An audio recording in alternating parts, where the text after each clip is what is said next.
Leitura dos Atos dos Apóstolos. Naqueles dias de Mileto, Paulo mandou um recado a Éfeso, convocando os anciãos da igreja. Quando os anciãos chegaram, Paulo disse-lhes: Vós bem sabeis de que modo me comportei em relação a vós, durante todo o tempo, desde o primeiro dia em que cheguei à Ásia. Servi ao Senhor com toda a humildade, com lágrimas e no meio das provações que sofri por causa das ciladas dos judeus.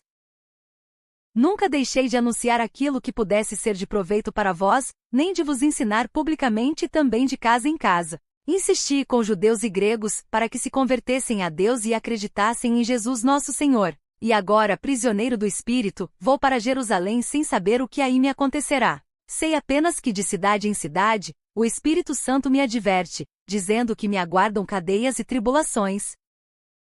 Mas de modo nenhum considero a minha vida preciosa para mim mesmo, contanto que eu leve a bom termo a minha carreira e realize o serviço que recebi do Senhor Jesus, ou seja, testemunhar o Evangelho da graça de Deus. Agora, porém, tenho a certeza que vós não vereis mais o meu rosto, todos vós entre os quais passei anunciando o reino. Portanto, hoje dou testemunho diante de todos vós.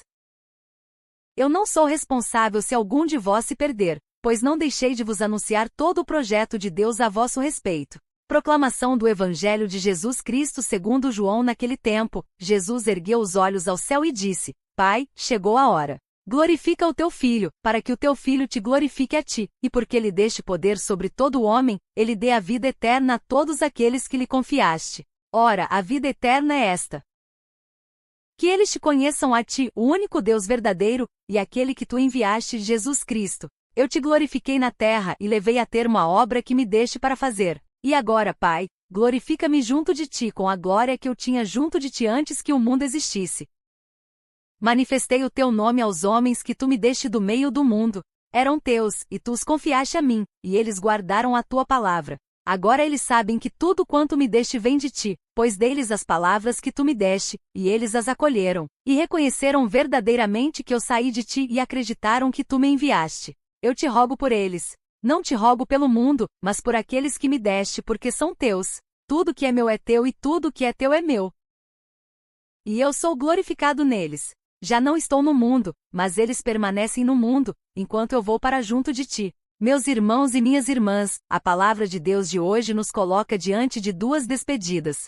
Na primeira leitura, vemos São Paulo reunido com os anciãos da igreja de Éfeso. No Evangelho, vemos Jesus rezando ao Pai antes da sua paixão. São palavras profundas carregadas de amor, verdade e missão.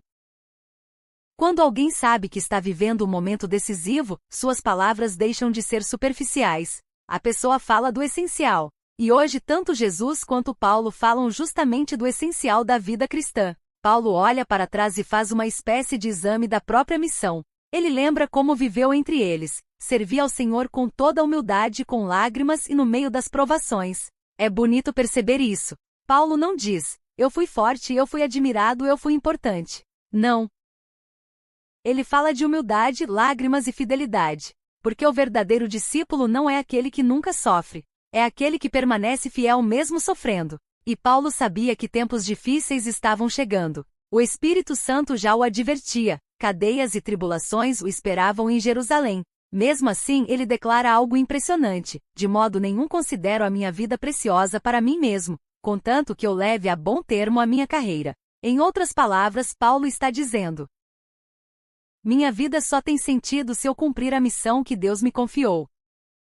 Que diferença para o mundo de hoje! Hoje somos ensinados o tempo inteiro a viver apenas para nós mesmos, buscar conforto, reconhecimento, prazer, segurança, sucesso pessoal. O mundo diz: proteja-se, pense primeiro em você, faça apenas o que lhe convém. Mas Paulo mostra outra lógica, a lógica do Evangelho. A vida não encontra sentido quando é guardada egoisticamente. A vida encontra sentido quando é entregue por amor. E então chegamos ao Evangelho. Jesus ergue os olhos ao céu e começa a rezar. Estamos diante de um dos momentos mais íntimos de todo o Evangelho de João. Jesus sabe que chegou sua hora. A cruz está próxima. Mas é impressionante notar, ele não reza com desespero. Não reza com medo. Reza com confiança filial. E no meio dessa oração, Jesus diz uma frase central: a vida eterna é esta, que eles te conheçam a ti, o único Deus verdadeiro, e aquele que tu enviaste, Jesus Cristo. Muitas vezes pensamos na vida eterna apenas como algo que começa depois da morte. Mas Jesus mostra que a vida eterna começa agora, quando entramos numa verdadeira comunhão com Deus. Conhecer a Deus na linguagem bíblica não significa apenas ter informações religiosas. Significa viver uma relação profunda, íntima e transformadora com Ele. Há muita gente que sabe coisas sobre Deus, mas ainda não vive com Deus. Conhece orações, conhece ritos, conhece tradições, mas ainda não entregou verdadeiramente o coração ao Senhor. Jesus não veio apenas trazer ensinamentos. Ele veio nos unir ao Pai. E isso muda tudo. Porque quem realmente conhece Jesus começa a mudar o jeito de viver. Aprende a perdoar, aprende a servir, aprende a carregar a cruz, aprende a confiar mesmo nas tribulações. Foi isso que aconteceu com Paulo. A coragem de Paulo não nasceu da força humana. Nasceu da intimidade com Cristo. E aqui existe uma mensagem muito importante para nós. Vivemos tempos de muita instabilidade, famílias feridas, ansiedade, medo do futuro, violência, crises espirituais, tantas pessoas desanimadas. Na fé, muitos cristãos estão cansados. Alguns rezam sem esperança. Outros já perderam o entusiasmo espiritual. E a palavra de hoje nos lembra: só permanece firme quem vive unido a Cristo. Não basta uma fé superficial. Não basta procurar Deus apenas quando aparece um problema. Não basta uma religião de costume. Jesus deseja relacionamento, deseja permanência, deseja comunhão. E reparem numa coisa muito bonita: Jesus diz ao Pai: eu te rogo por eles. Jesus intercede pelos discípulos. E continua intercedendo por nós. Talvez hoje alguém aqui esteja passando por uma luta silenciosa, uma dor dentro da família, um problema emocional, uma decepção, um pecado difícil de vencer, um peso escondido no coração. Escute isto: Cristo reza por você. Você não caminha sozinho. Mesmo quando sua fé enfraquece, Jesus continua olhando para você com amor. E assim como Paulo, também nós recebemos uma missão. Talvez não vamos evangelizar cidades inteiras.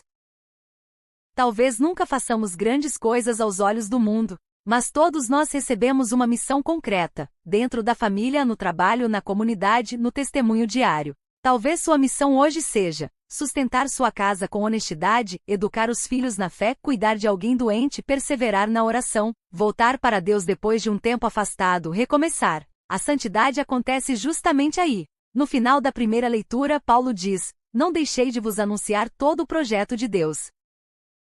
Que frase forte! Que também nós possamos um dia olhar para a nossa vida e dizer: Senhor, eu tentei ser fiel. Com minhas limitações, minhas quedas e minhas fraquezas, eu tentei cumprir a missão que me deste. Peçamos hoje ao Senhor um coração fiel como o de Paulo, uma intimidade profunda com o Pai como a de Jesus, e a perseverança necessária para continuar caminhando, mesmo nas tribulações. Que nossa vida não seja vivida apenas para nós mesmos, mas para a glória de Deus e para o serviço do Evangelho. Amém.